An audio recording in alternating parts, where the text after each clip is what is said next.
wearing all black, Aloha! Here with JC and Jeff. Ain't no time for school today. hitting bombs.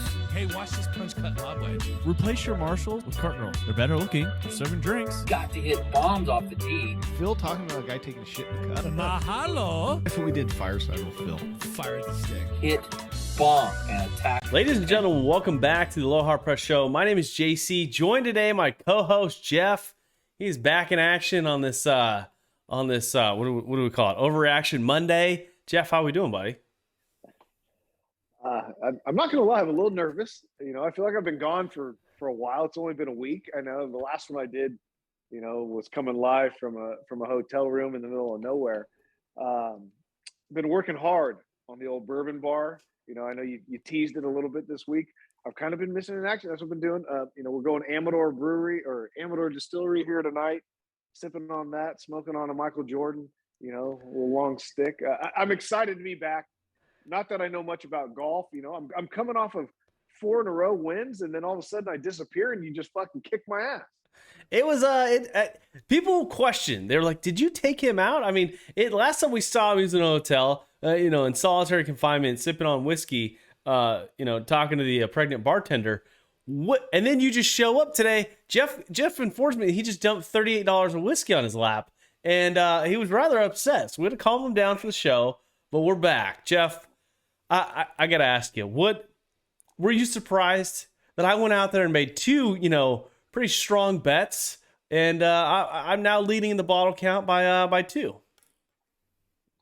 Well, anytime you pick a winner, it's unbelievable, especially in the game of golf. I mean, I don't know what the field was that 2 weeks ago, 140, 150, 160 players start. That's legit. I mean, you could make a lot of money if you actually would have bet on that, which is why I think we're leading into the way we're going with the Aloha Press, because those are the type of things people need to know.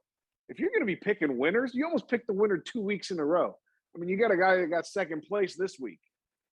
That's some impressive knowledge. Not to say that the 3 years of experience we have doing this didn't help you, or maybe the fact that I wasn't around to make fun of your picks.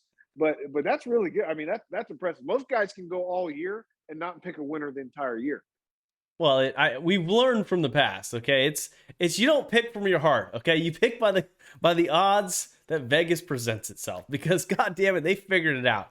But to kick this show off right, I mean, we've changed the format a hair. Jeff and I have had this revelation of just a new outlook on life, and we realized that we might need to shorten this thing up and keep it entertaining for not just the audience, but for you and me both. I could care less about the fucking champion story. And you mentioned it a couple weeks ago that if the only way we're going to talk about it is if Phill Mickelson is winning the goddamn thing. So I got to present to you 3 options to kick the show off.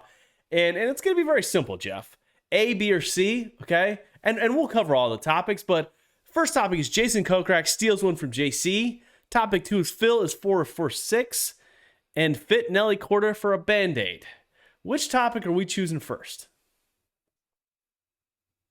So give me Phill 4 for 6, because I had no fucking clue that guy had played 6 tournaments on the Champions Tour. It was absolutely ridiculous. This guy is freaking... he's cheating in life. He's just taking money from the old guys, okay? The guy who won the series-long fucking event, Burt Hart Anchor Band Challenge Langer, okay, Mr. Mitsubishi Air Conditioner, is going out there at 85 years old, look like he's on his deathbed. I don't know how this guy is exposed to the sun. He is either an alien or just a crusty old raisin. Phill is literally stealing candy from the fucking candy jar. Am I off my rocker? No, you're absolutely right. But here's the thing. I mean, we all remember Phil's first go, right? He won his first tournament out. Him and Jim Furyk, the only guys who do it, whatever, Jack Nicklaus. They had this little stat. When did he play 6 other times or 5 other times? Did we miss those tournaments? Did we miss those wins? Because I didn't see it. But I'll tell you what, you and your boy Bernhard wins the Charles Schwab Cup, race to the fucking cup or whatever it was. He took a selfie with Phill. And I'm going to say this. This is the time of year most golfers, I don't care if you're on East Coast or West Coast, you're pale, you're white, your legs haven't seen sun in a long time. You're wearing long pants, it's cold out. Phill looks like he's been in a fucking tanning bed every fucking single day. He's out there with his shades on, 7 shades darker than everybody else. It was to a point where everyone's like, oh, Phil Mickelson won this week. What the fuck did Bernhard win? They're like, the season-long championship. The reason why no one knew that Phil Mickelson has won 4 out of 6 is because they don't televise this shit, let alone talk about it. It was one of those things that I overwhelmingly disappointed cold-heartedly that Phil Mickelson was not in Houston, Texas, trying to get it after it. Jeff, topic A or C? We got Jason Kokrak kicking the shit out of me, or Nelly Korda and her Nelly hot in here Band-Aid. What are we going with next? Well, give me Nelly, and I love Nelly. I mean, I follow her on Instagram. She's been on the Hot or Not, #1 in the world, winning again. You know, and she had to work her ass off to get this W because she almost threw it away. Oh, it threw it away. Freaking Lexi Thompson. I don't know. She needs to get off her fucking knees in the afternoon and head to the fucking putting green. I mean, it is absolutely ridiculous. How do you miss a 3-footer to win this fucker? That blade of that putter was as open and as sloppy as the afternoon evenings. It just was absolutely ridiculous.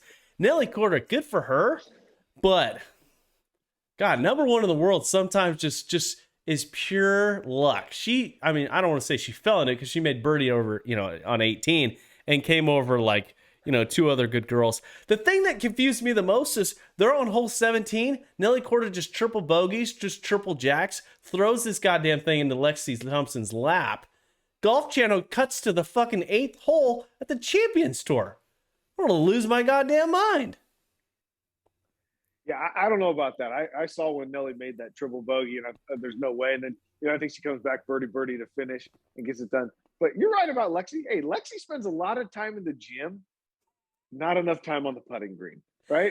I mean, we've got to find a little happy medium there, Lexi, and figure it out because you're way too good to be doing this type of shit on the putting green. You look like me at Edgewood. She can bomb it. Don't get me wrong. Okay, she can hit it freaking 8,000 yards. But Lexi, okay, when you're on the green, you got a chance to win. Take off your fucking glove, okay? You're not Michael Jackson. You're not, it's not hot in here, okay? Take the fucking matching glove off, okay, and get after it. So, Jeff, I guess that leaves us with one, okay, topic left. Jason Kokrak steals one from me. This was rather difficult for me. Hey, old Kokrak, I was not expecting that. Here's the thing. Scotty Scheffler played well. He shot the course record, I think, day 2. But he had a bad round of golf day 1. I mean, it's not like he was playing his best golf. I think he kind of just pieced it together and got a second place. But he still hasn't won on the PGA Tour. And that's going to kind of haunt him because now they're picking him to win. I think they pick him to win more than he should be. It is. I mean, Scotty Scheffler, shit, he's only 25. And I'm going to give him a break here. I mean, he's a little young to go the Tony Finau route, right? I mean, it's not like he's 35, haven't won yet, and had 850 top 5s. We can't harp on him too much, right? I don't think we're going to harp on him that much. But here's the thing: the tendency I see with him is this: he's got the ability to shoot the really low rounds. He's done it multiple times. Mr. 59 shot 61 or 62, shot the course record there this week. But he can't put 4 rounds together consistently that it takes to win golf tournaments. Yeah, he can be Mr. Top 10, Mr. Top 5. He's got a lot of them since he's come on tour. But winning's a whole different beast. So when's he going to break through? Because the pressure's going to mount, just like Mr. Tony Finau and some of these other guys. The pressure's going to mount at some point. Because I'm not saying the Houston Open was a fucking cakewalk as a golf course, and I'm sure we'll get into that. But when you got guys like Jason Kokrak, Kevin Tway, Kramer Hickok, and Joel Damon and Martin Trainer, okay, battling, okay, at the top spot, you have to fucking accelerate and get a victory here. You can't let the old hefty Jason Kokrak, steal this one from you. He was playing too fucking good. Goes out, shoots 72, 62 day 1, day 2, goes out, shoots 69, 69, and just can't put it together on Sunday. The thing that got me the most about this particular golf tournament was the fucking course. Like, it looked like a fucking public golf course. Like, there were some rough spots. Like, there were spots around the green, and I'm like, I recognize that. It looks like my golf club right now. No, absolutely. It was tough, but it was amazing to see like the guys that struggled, and a lot of them did, especially some of the bigger name guys that didn't make the cut, or or were way down the leaderboard. But then you have guys like Scotty shooting, course records, and you other guys shooting really good rounds earlier in the week. And I don't know what they did on the weekend because they made that thing a little bit tougher for the guys. It was one of those things. You look at the bottom of the leaderboard and you realize like there's fucking major championships. There's like world number ones that used to be in the mix. Henrik Stenson, 72, 74. Pat Press, missed out on a 70, 76. Brian Gay, defending champion a couple weeks ago. Jimmy Walker. But then you really look down the leaderboard and you realize like this was a tough golf course because Lee Westwood goes out, shoots 70, 84. and just, he does beat Chase Koepka, who shot 77, 80 to go plus 17. I enjoyed this test of golf. I feel like this particular golf course was one of those courses where as a mid to high handicapper as myself, I would have putted fucking every chip shot. I would agree. And I think Chase Koepka probably shot in the range that I would have played in. I think me and him could have competed this week. But there's no better guy wise that misses a cut than Pat Perez. I follow that guy every step of the way on the PGA Tour because he lives the life. Sponsored by Jordan, hot wife, great house, just won like once or twice in his career. And just makes a life out of it. I mean, if there's anybody to model yourself at on the PGA Tour, it might be that guy. If you want to be stellarly average at whatever you do and make a ton of money and have a great fucking time, he's your fucking ticket. Now, if you want to be Tiger Woods, I would not follow his ass around on a Saturday night. I'm with you. But I wanted your reaction about. Go ahead. No, I was to say I watched Pat Perez on the putting green fucking around with his buddies on a day off, and he's carrying a screwdriver like we would drink, where it's mostly vodka and a little bit of orange, and he's talking shit, and he just starts dumping out ice cubes in front of people's lines. Like he's having a good time. I mean, he's having fun at maybe 8:30 in the morning, which that's normal for us to have a good time like that. So he's the guy I want to go to. Go to your next question. I'm ready. I might make you cough up some of that whiskey. Matthew Wolff, is he fucking back? Dude makes a hole-in-one on fucking on I think it was the 12th hole, put himself in contention, ended up shooting like +3 on Sunday to get himself into a top 25 or whatever it was, or a top 11, shot +2 on Sunday. Is he back? Well, was he ever here is the first question, because one, we never knew if he was actually going to finish the first couple of rounds of the golf tournament without withdrawing for a reason. And then we always knew that he'd play really good for 3 rounds and then crumble on a Sunday. We've seen it time after time after time, which is what happened again. If you're going to go out and play over par on a Sunday, you're not going to win a golf tournament. But obviously he's back in social media's eyes, because I couldn't go on any social media platform this weekend and not see him and his swing and shot tracer and his hole-in-one and all that stuff. But you know what? I already picked him, so he's out of my mind for the rest of the year.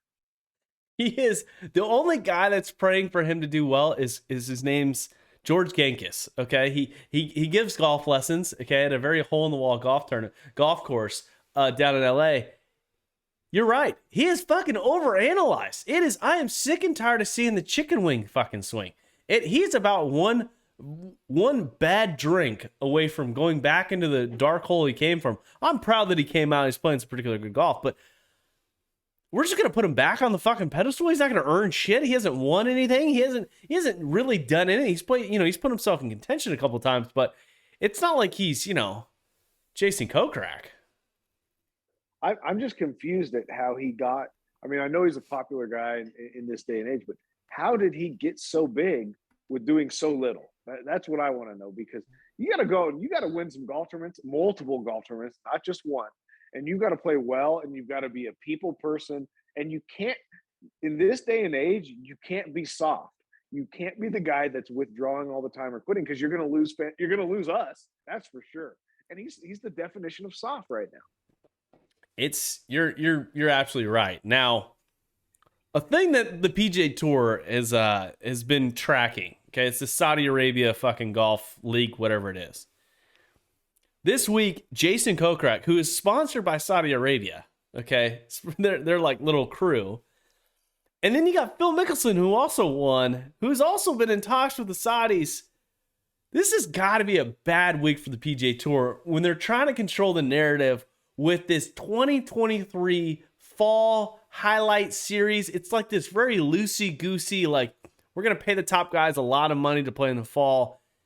Is this a coincidence that all of a sudden you got the Saudi Golf League, you got Jason Kokrak going out there and getting it done, sponsored by this, the Saudi terrorists, and then you've got Phil Mickelson, who's been in talks to make some cash to be a part of some of these leagues, goes out and wins again on the Champions Tour.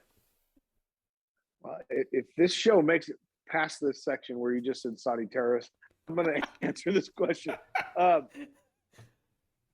going to tell you right now, after what I've seen the last two months with this new PGA Tour season that we've come into, I am so over the PGA Tour. I'm in for Saudi League. I'm in for the European Tour paying their guys more. I'm in for anything but the PGA Tour right now because there's just no excitement. These tournaments lack the excitement until we get to the Masters. I mean, I know we're going to have the Tournament of Champions. We're going to have the match with Bryson, and Brooks. But we need something else. We need something else throughout the year to break up the monotony, to break up the ho-hum, B-class events that we report on most of the time. So I'm all for it. Bring in the Aloha Press tournament, weekly tournament, the Aloha Press Classic. I mean, something, because I had more fun up in Tahoe than I'm having watching these people. I'm going to answer my own question. We don't need any more fucking leagues. Okay, what we need is a fucking break. Okay, we need to give the top 50 guys in the world a fucking day off. All right? We can't just string these fuckers along and say, "Hey, we're going to pay you really well, but we're going to need you in like a season, like an actual fucking season," because no one gives a shit about the FedEx Cup. That was clearly made because these guys are making so much goddamn money. What they truly care about is the fucking majors. They care about the fucking big events where they compete. If we had a bunch of Jason Kokraks and Pat Perez's of the world leading the charge, they would love a 14-month season. Let's go around. Let's hit all the beach areas. Let's not go anywhere cold. Let's not go anywhere bad where bad golf is played. In my eyes, we need less leagues and more time off to appreciate the fucking good guys, and don't even entertain a special league where the guys get fucking special treatment and avoid the FedEx Cup and all this bullshit. Because in everyone's eyes, the attention is not on Phil Mickelson right now. It's not on Jason Kokrak. It's not on fucking Scotty Scheffler. Unless you're addicted to gambling or watching the Aloha Press show, I'm assuming Saturday and Sundays are consumed by, this weird pigskin fucking thing that we call football, which doesn't make any sense anyways, but that's what your attention's at. Or the fucking Braves winning the, World Series. I mean, it's a little bit more important shit. Well, I mean, I do agree with you because we've talked about this. I want a break. Every good season needs a break. You need a break. You need to revamp. You need to come back with something bigger and better. The PGA Tour doesn't have that, right? They do this wraparound season that just kind of ties right in, and you let the lower tier guys step up in the beginning of the year, and then they fade away.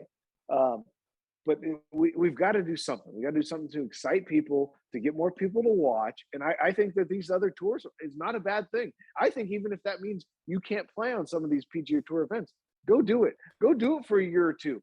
Force their hand. Force their hand that they don't have the top 10 players in the world playing in the fucking majors. Force their fucking hand. It's incredible because you look at the Houston Open and you realize, like, is Kevin Tway really bringing a fucking audience? Him and his grandma, yes. I'm sure there are 9 friends in Amador City, California, wherever he's from. I'm just saying, like, it just isn't.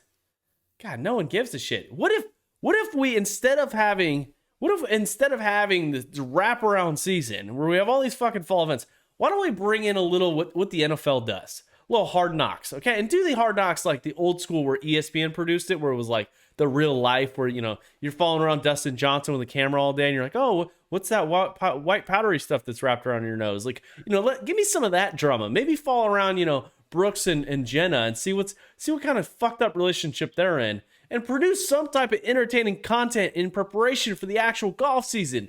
Can you imagine watching Scotty Scheffler just pounding beers or Pat Perez at a fucking casino in Vegas playing golf with Jordan? Like, that's the fucking compelling shit will lead to a great fucking season. Hey, that's the best Netflix show I could ever imagine right there. I mean, because it's real deal. The off season for a golfer is not grinding on the range every day, right? It's yachts, it's women, it's grinding in the bar, it's drink, right? It's excessive drinking, it's hanging out with Urban Meyer and co-eds. I mean, that's what fucking it's all about.